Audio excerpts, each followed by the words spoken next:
morning and very warm welcome to my dear student. Today we are going to start our new lesson, lesson 4.9 of class 4, and the name of the lesson is equality.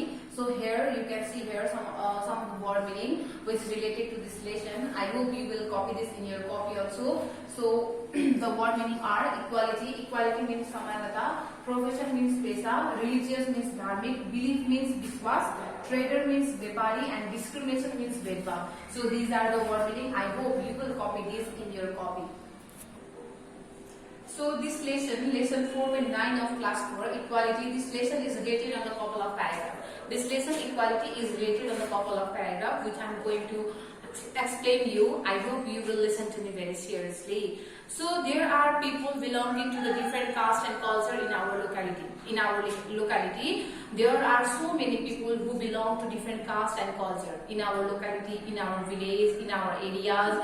There are so many people, there are number of people who belong to the different caste and culture. हाम्रो इलाकामा अथवा हाम्रो गाउँघरमा हाम्रो छरछिमेकमा थुप्रै व्यक्तिहरू हुन्छन्. ती व्यक्तिहरू फरक फरक जात, फरक फरक संस्कृतिहरू मान्ने गर्छन् अथवा फरक फरक जातका, फरक फरक जात जातिका व्यक्तिहरू अथवा फरक फरक संस्कृतिहरू मान्ने, फरक फरक धर्महरू मान्ने व्यक्तिहरू हाम्रो लोकालिटीमा हामीले पाउने गर्छौं. So in our locality or the village or the areas, there are so many people, or there are number of people who belong to the different castes and different cultures.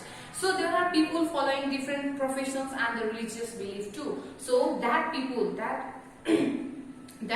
follow different religious different professions or the different religions. र ती व्यक्तिहरूले फरक फरक पेशाहरू गर्ने गर्छन् अथवा फरक फरक धर्ममा विश्वास गर्ने गर्छन्. Some people are Hindu, some people are Buddhist, some people are Christian, or some people are Islam or the Muslim. यसरी फरक फरक जातका व्यक्तिहरूले फरक फरक धर्म मान्ने गर्छ, धर्ममा विश्वास गर्ने गर्छ भने फरक फरक पेशाहरू अँगालेका हुन्छन्. So the different caste and the cultures,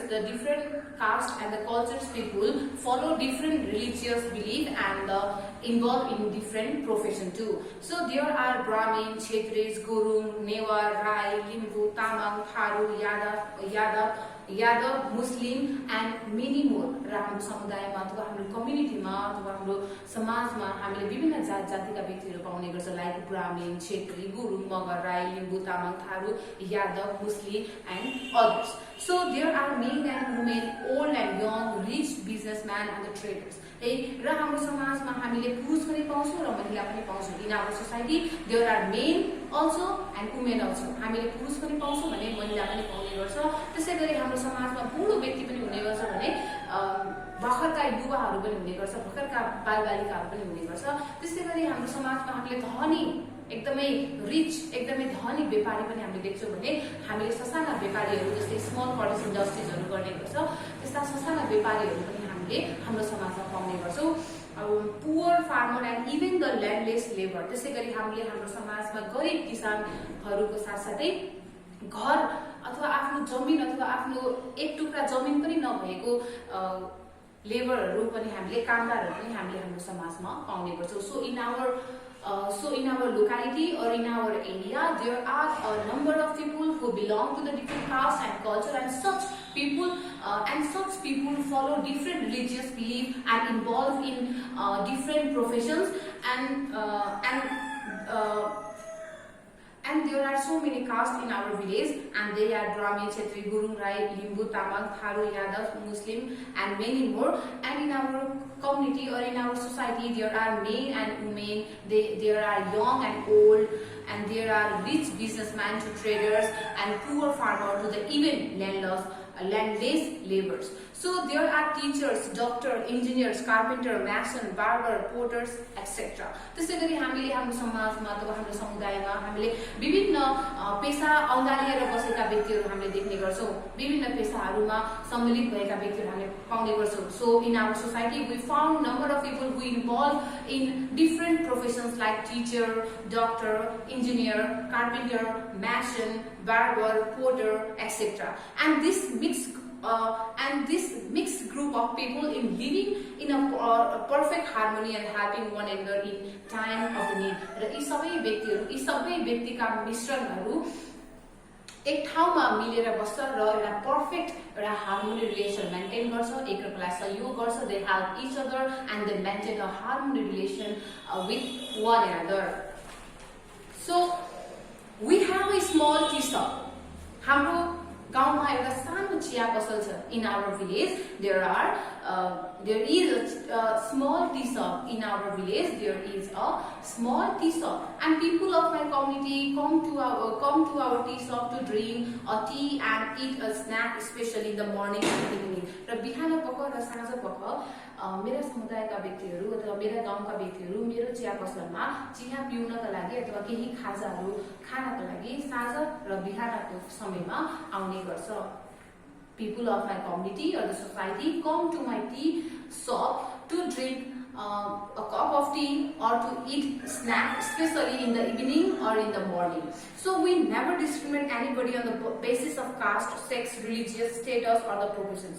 र हामीले कसैलाई पनि कसैको जातलाई लिएर, कसैको लिङ्गलाई लिएर, कसैको धर्मलाई लिएर, कसैको स्थिति अथवा अवस्थालाई लिएर, स्टेटसलाई लिएर, कसैको पेशा अथवा प्रोफेसन अथवा कामलाई लिएर हामीले कसैलाई पनि हामीले भेदभाव गर्दैनौँ. We do not discriminate anybody in the name of caste, in the name of religious, in the name of gender or the sex, in the name of status or the professions. They come to our shop and chat with one another. ती व्यक्तिहरू ती फरक जातका, फरक सेक्सका अथवा फरक status अथवा फरक प्रोफेसनका व्यक्तिहरू मेरा चिया पसलमा आउँछन् र च्याट गर्छन्, गफ गर्छन्. They talk to each other, they chat with each other. They the different professions, different caste, sex or the religious status peoples came to my tea shop, came to my shop and they talk to each other. They chat with each other. They are very happy. र ती सबैजना एकदमै खुसी हुन्छन्. When they talk with each other, when they gather in a group, when they gather, when they talk, they are very happy. जब उनीहरू भेला हुन्छन्, कुरा गर्छन्, उनीहरू असाध्यै खुसी हुने पनि गर्छन्. So all are equal to us. हाम्रो लागि सबैजना बराबर. All the people, either they are rich, either they are poor, either they are a doctor, either they are a barber. All the people, सबै व्यक्तिहरू हाम्रो लागि बराबर छन्.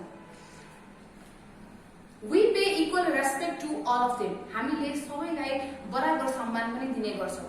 He is a doctor, यसलाई चाहिँ मैले चाहिँ सम्मान गर्नुपर्छ भनेर त्यसलाई चाहिँ बढी सम्मान दिने.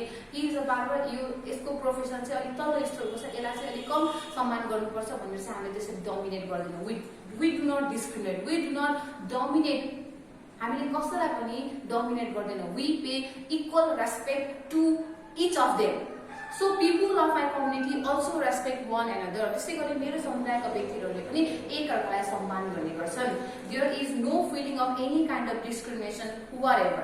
है, त्यसै गरी मेरो समुदायमा कुनै प्रकारको पनि भेदभाव छैन. कसैले पनि कसैलाई भेदभाव गर्दैन. They respect one another equally. सबैले एकअर्कालाई समानता रूपमा सम्मान गर्ने गर्छन्. And they help one another in time of necessity. जब पनि कसैलाई मद्दतको खाँचो पर्छ, सहयोगको खाँचो पर्छ, एकअर्कालाई सहयोग गर्ने गर्छन्. They help each other when they need help, when they actually need help. So there is a very good cooperation for the developmental work in a community. र जब पनि समुदायमा केही डेभलपमेन्टल एक्टिभिटिजहरू क्यारी आउट हुन्छ त्यसबेला सबैजनाले एकअर्कालाई सहयोग गर्छ, एकअर्कालाई मद्दत गर्छ र डेभलपमेन्टल एक्टिभिटिजहरू सक्सेसफुली कम्प्लिट गर्ने गर्छ. They complete the developmental activities with the help. है, एकअर्कालाई सहयोग गरेर, एकअर्कालाई मद्दत गरेर डेभलपमेन्टल एक्टिभिटिजहरू कम्प्लिट गर्ने गर्छन्. They participate in other festivals with the equal respect. त्यसै गरी अरूको धर्मलाई, अरूको चाडपर्वलाई पनि सम्मान दिनको लागि उनीहरू अरूको चाडपर्वमा पनि जाने गर्छ. र this feeling of equality in the community is the example of for other areas to follow. र यसरी नै हामीले हाम्रो समुदायमा एकअर्कासँग हामी मिलेर बस्नुपर्छ, एकअर्कालाई सम्मान दिनुपर्छ. Likewise, we have to treat equals to everybody. We should not discriminate the people in the name of caste, in the name of gender, in the name of religious, in the name of status or the professions, because we all are human beings. We all are God creators. We all are human beings. We all are living creatures. And being a human beings, we being a human being, we should respect other human beings. हामी एउटा मानव हो र मानव भएपछि हामीले अर्को मानवलाई पनि हामीले सम्मान दिन सिक्नुपर्छ. And we live in a society. हामी एउटा समाजमा बस्छौँ. We live in a society. So being a social beings, we have to be cooperative, we have to be civilized, we have to be responsible toward our neighbors, toward our society or the nations. So from this lesson, I hope you understood this paragraph. I hope you understood about this lesson 4.5 of 4.9 of class 4 equality of class 4. So look here are some homework for you related to this lesson, equality. So for homework, I have given you 3 question answer and 3 true false. First come to the question answer. Question number 1. What do you mean by equality? Equality भनेको के हो? You have to write the definitions of equality. So question number 2. Make a list of the different professions that people adopt in your community. तिम्रो community मा मानिसहरूले गर्ने फरक पेशाहरू के हो? You have to write the name of the different professions that the people adopt in your community. So in the question number 3, how do you convince your friend who do not behave equally? यदि तिम्रो कोही साथी छ जसले चाहिँ equally behave गर्दैन, जसले चाहिँ डिस्क्रिमिनेट गर्छ, डोमिनेट गर्छ, त्यस्ता साथीलाई तिमीले कसरी कन्भिन्स गर्छौ? How do you convince your friend? You have to write the situation. Okay, so write the true false. Question number 1.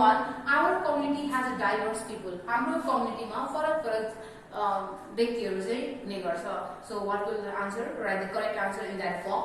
And the question number 2, there is no respect for the laborers in the community. हाम्रो कम्युनिटीमा लेबर्सहरूलाई चाहिँ कामदारहरूलाई चाहिँ हामीले respect गर्दैनौँ, सम्मान गर्दैनौँ. So what will be the answer? Write the correct answer in that box. And the question number 3, people come to a tea shop for a tea and a snack. मानिसहरू चिया पसलमा चिया पिउनको लागि अथवा खाजा खानको लागि आउने गर्छ. So what is the answer? Write the answer. Write the correct answer in that box. Likewise, you have to complete this true false and the question answer. I hope you can do this question answer and true false by yourself. Thank you for your valuable time.